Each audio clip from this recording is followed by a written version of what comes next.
प्रभारी पद से भूपेंद्र यादव हटाए गए? मुझे मालूम नहीं, अभी तक इसकी कोई आधिकारिक सूचना प्रदेश कार्यालय को नहीं मिली है, और जब तक प्रदेश कार्यालय को इसकी आधिकारिक सूचना नहीं मिलती है मैं इसकी पुष्टि नहीं कर सकता।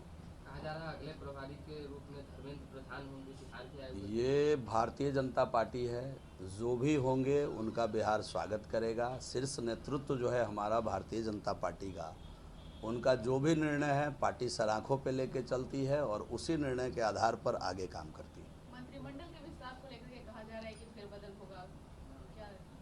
मैंने कहा ना कि ये काम हम लोगों का नहीं, हम लोगों का काम है सहयोग में बैठकर लोगों को सहयोग देना। जो दायित्व मिला है मंत्री के रूप में उस कार्य का निर्वहन अच्छे से करना। मंत्री परिषद में बदलाव होगा, मंत्री परिषद का विस्तार होगा, ये काम भारतीय जनता पार्टी के अंदर शीर्ष नेतृत्व का है, और उनका जब जो जैसा फरमान होगा हम लोग एक कार्यकर्ता के नाते, एक सिपाही के नाते उसको सराखों पर लेकर चलेंगे। नए चेहरे भी शामिल होंगे उसमें। अब ये तो मैंने कहा ना, ये सब अधिकार क्षेत्र जो आप प्रश्न मुझसे कर रही है मेरे अधिकार क्षेत्र से बाहर का प्रश्न है। मेरे अधिकार क्षेत्र के प्रश्न को अगर आप लाएंगी तो मैं सहजता से उसका जवाब दे पाऊंगा।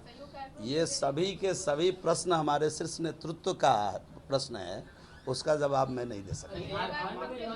बीजेपी में इस समय ऑल इज नॉट वेल चल रहा है, क्योंकि बीजेपी में हमेशा ऑल इज वेल होता है। बीजेपी के अंदर अध्यक्षीय प्रणाली है और बीजेपी का अध्यक्ष ही बीजेपी पार्टी का सर्वे सर्वा होता है। इसलिए ये शब्द जो आप लाए हैं बीजेपी के लिए बना ही नहीं है।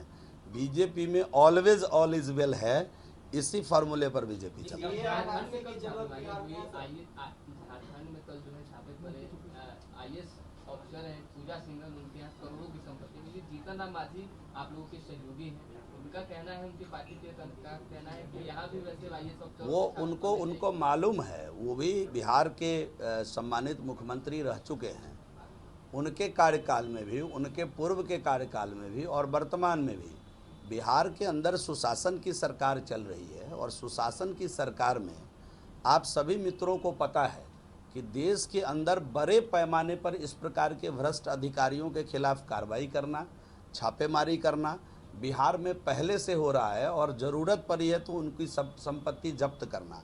ये माननीय मुख्यमंत्री जी के नेतृत्व में, माननीय उप मुख्यमंत्री जी के नेतृत्व में पहले से NDA की सरकार बिहार के अंदर कर रही है। इसलिए ये कोई नई बात उन्होंने नहीं कहा है, और उन्होंने जो कहा है उस पर जरूर अमल किया जाए। NRC की जरूरत बिहार में है, क्योंकि आपके अपने भी इस मुद्दे पे आपका साथ छोड़ रहे हैं। अब देखिए, ये मैंने कहा ना कि ये भी मुद्दा शीर्ष नेतृत्व का है।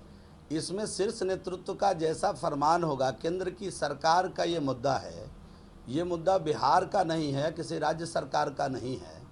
केंद्र की सरकार इस पर जो भी निर्णय लेगी वह भारत की सरकार है।